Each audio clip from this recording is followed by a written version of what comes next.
My wife told me she had a work retreat in Miami. But her coworker called me asking if she was feeling better because she never showed up. I didn't say a word. I waited until she got home, then surprised her with a gift, 2 framed photos, one of her in Miami and one of me on her boss's boat. I'm a 42-year-old guy from Atlanta. Been married to my wife Rachel for 15 years. We have 2 kids. A dog. House in the suburbs. You know, the whole American dream package. I thought things were solid between us. Not perfect, but good. We had our ups and downs, but nothing I thought we couldn't get through. Rachel works in marketing for a mid-sized tech company here. Her job's demanding. A lot of deadlines, meetings, events, and lately out-of-town trips. The travel started to get more frequent last year. At first it was a day here or there. Then weekends. Then full weeks. I didn't question it too much. She always had an explanation. And I trusted her. 3 weeks ago, she told me she had a mandatory work retreat in Miami. It was supposed to be 3 days, Thursday through Saturday. She seemed really excited about it. Talked about the beach, the hotel, the sessions they'd be doing. I even helped her pack. She left Thursday morning. Gave me a kiss. Said she'd call every night to check in on me and the kids. And she did. Thursday night we talked. She said she had dinner with her team and then drinks by the hotel pool. Sounded tired, but happy. Friday night she called again. Said it was team-building stuff all day, a presentation she had to do, and then a fancy dinner. She was laughing, telling me about some inside jokes her coworkers made. Saturday comes, and that's when the whole thing falls apart. Around 2 p.m., my phone rings. It's Lisa, one of her coworkers. We've met before at office parties. Super sweet woman. Lisa says, "Hey Marcus, I just wanted to check in on Rachel. Is she doing okay?" I'm confused. "What do you mean?" Lisa goes, "She never showed up to the retreat. We figured maybe she got sick or had a family emergency. No one's heard from her since Wednesday." My whole body just locked up. I literally couldn't speak for a few seconds. She told me she was there with you guys. Silence. Then Lisa goes, "Wait, what?" I didn't even finish the conversation. I told her I'd call her back, and I hung up. I sat there staring at the wall for a solid 10 minutes, just trying to process what I'd heard. My stomach felt like it was turning inside out. I didn't call Rachel. I didn't say anything. I needed to know exactly what was going on. I started small. First, our joint bank account. There were charges from Miami, yes, but also weird ones. A dinner at a fancy steakhouse back here in Atlanta the night before she flew out. A room charge for a boutique hotel downtown 2 nights earlier. And a purchase from a high-end men's clothing store. That one hit me like a punch. Next, I checked her Instagram. Nothing suspicious. But then I checked her close friends' stories. She'd accidentally left me in the list. That's when I saw it. A boomerang of her clinking wine glasses with some guy on a balcony with the ocean in the background. A quick pan of a hotel bed with 2 drinks on the nightstand. A selfie of her in a bikini with the caption, "Not thinking about work at all," clinking glasses. My heart sank. I knew the guy too. David. Her boss. They weren't subtle. I saw his hand on her thigh in one pic. Her lipstick on his cheek in another. And the timestamps matched up with the supposed retreat days. I didn't cry. I didn't scream. I just sat there staring at the screen, completely numb. That night, she called like normal. I played along. "Hey babe," she said. "Miss you guys. It's been so busy here. Can't wait to come home tomorrow." I said, "Yeah, we miss you too." I didn't sleep at all that night. Instead, I came up with a plan. One of my buddies from college owns a boat. He does charters on Lake Lanier. I called him up the next morning and told him everything. He was furious for me. He said, "Come by this afternoon. Let's do something about it." We spent 3 hours on that boat. He took pictures of me at the wheel, sipping a drink, smiling with sunglasses on. I was dead inside, but I forced the smile. Posed like I was living my best life. I wanted her to see what calm revenge looked like. Then I drove to a print shop. I printed one of her Miami pics, the one with her hand in David's lap. I also printed the best shot of me on the boat, looking chill. I bought 2 matching frames. Wrapped them in a gift bag. She got home Sunday afternoon. The kids ran to her. I hugged her like normal. Didn't say a word. I waited until dinner was done, the kids were watching TV, and we were alone. "I got you something," I said. She looked surprised. "What's the occasion?" "No occasion," I said. "Just thought we could trade souvenirs from our weekend trips." I handed her the bag. She pulled out the first frame, her and David on the balcony. She went pale, frozen. Then she pulled out the second frame, me on the boat. Still no words. I said, Miami looked fun. She whispered, Marcus. I held up my hand. I know everything, Rachel. You didn't go for work. Lisa called. You never showed up. She sat down hard, covered her face, started crying. It wasn't what you think. It was a mistake, just a break. I needed space. I didn't say anything, just stared at her. I think the silence scared her more than yelling would've. She cried for a long time, kept trying to explain. I didn't respond. I slept on the couch that night. Haven't talked to her since except for kid stuff. I'm not ready to end it yet. I don't even know what ending it would mean. I'm just here, stuck between disbelief and rage and complete emptiness.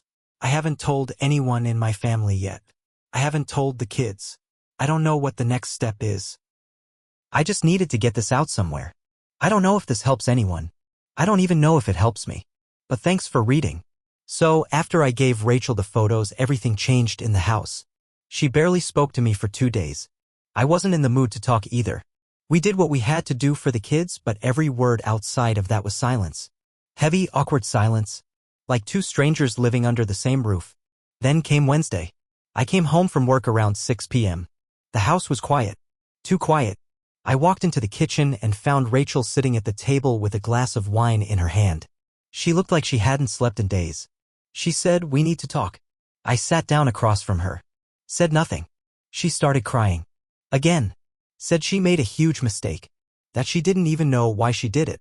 That David was just something exciting and she was in a weird place emotionally. I asked her, were you going to tell me? Or was this just going to be your new hobby? Lying. She said, I was going to end it with him. Miami was supposed to be the last time. I stared at her. I don't know if it was true or just something she made up to soften the blow. Either way, I didn't care. Then she dropped something that I wasn't expecting. I'm pregnant. I felt the air leave the room. My ears started ringing. What? I'm 6 weeks, she said. I found out before Miami. I asked, is it mine? She didn't answer right away. I stood up. Is mine? I don't know. I walked out of the house. I didn't take my car. I just walked. I didn't have a destination. I couldn't feel my feet. I must have walked 2 miles before I called my friend Eric and asked if I could crash on his couch. He said yes. Didn't ask questions. I stayed there for 2 nights. I thought about everything. Our marriage, our kids, the baby, the betrayal, the lies. I went back Friday morning to see my kids. Rachel was getting them ready for school. She didn't say much. I didn't either. Later that day, I went to a lab and got a paternity test ordered. She agreed to it, no fight. I think she already knew the answer. I've been waiting for the results. But here's where it gets even messier. On Sunday, while Rachel was at the store with the kids, a car pulled into our driveway. A black Mercedes. I was outside grabbing the mail. A man got out. It was David. He looked nervous. Said, can I talk to you? I didn't answer. I just stared at him. He said, I didn't mean for this to happen. I swear, I didn't know Rachel was going to tell you. I laughed. You think this is about you? You came to my house. He raised his hands. Look, Rachel hasn't been answering my calls. I just needed to know what she's planning. That's when it clicked. He didn't know she was pregnant. So I said it. She's pregnant. His face changed. You could see the panic ripple across it. Is it mine? He asked. I didn't answer. Then he said the most insane thing I've ever heard. If it's mine, we can figure something out. I'm willing to support the baby. I care about her. I took a step forward. You ever come to my house again, I won't talk next time. You understand? He backed up, got in his car, drove off. That was a week ago. I still haven't told Rachel that David showed up. I don't even know if I will. Paternity test still pending. Every day I look at my kids and try to pretend everything's fine. I smile, cook dinner, help with homework, read bedtime stories. But inside I feel like I'm stuck in a slow-motion car crash. I don't know how to end this. Or if I can. And I still don't know what I'm going to do when the test results come back. The waiting was eating me alive. It had been 11 days since I sent in the paternity test. 11 long, sleepless, nerve-wracking days. I was checking my email every hour, even during work meetings. Every time I saw a new notification pop up, my heart would race. Then finally it came. Subject line, paternity test results available. I opened the email so fast, I think I almost broke my phone screen. I scanned it quickly. The words jumped out at me like a punch to the face. Probability of paternity, 0%. Not my kid. Not my kid. I just sat there, completely still. I was in the break room at work when I read it. My hands started shaking. I couldn't feel my legs. I sat down on the cheap plastic chair and stared at the floor. And then, like something inside me snapped, I felt calm. Not relieved. Not angry. Just numb. Numb and quiet. I waited until I got home. Rachel was making dinner. The kids were in the living room watching cartoons. I walked up behind her and said, "Got the results." She turned around slowly, hands still holding the spoon. She didn't speak. "It's not mine," I said. Still no words. Then she whispered, "I know." I nodded. "Yeah, I figured you did." I turned and walked away. Didn't eat dinner. Didn't say anything else that night. But here's the twist no one saw coming, not even me. The next day, I get a call from David. Blocked number. I let it go to voicemail. His message, "Marcus, I need to talk to you. This is serious. I think something's going on with Rachel. Call me back." I didn't call him back. I didn't care what drama he had. I figured it was his mess now. Then 3 days later, I came home and the house was quiet. Not just the kids are asleep quiet. I mean dead silent. Rachel wasn't there. Her car wasn't in the driveway. I thought maybe she was just running an errand or something. But then I went into our bedroom. Closet half empty. Her drawers mostly cleared out. I opened the nightstand. There was a note. Handwritten. "Marcus, I'm sorry for everything. I know what I did destroyed us. I never wanted it to get this far. I couldn't keep lying. I need time to figure out who I am and what I've done. I'm leaving for a while. I'll be in touch soon. Please take care of the kids." Rachel, that was 2 weeks ago. She vanished. No calls. No texts. Her phone goes straight to voicemail. Her boss called and said she quit without notice. Didn't show up. Just emailed a resignation letter. I didn't even know where to start. I had to call her parents. Her mom broke down crying on the phone. Said she had no idea what was going on either. I filed a missing person report. The police said since she left willingly and left a note, there's nothing they can really do unless she's in danger. So here I am, alone with my kids. A daughter who keeps asking when mommy's coming home. A son who's been wetting the bed again at night. And me trying to keep everything from falling apart.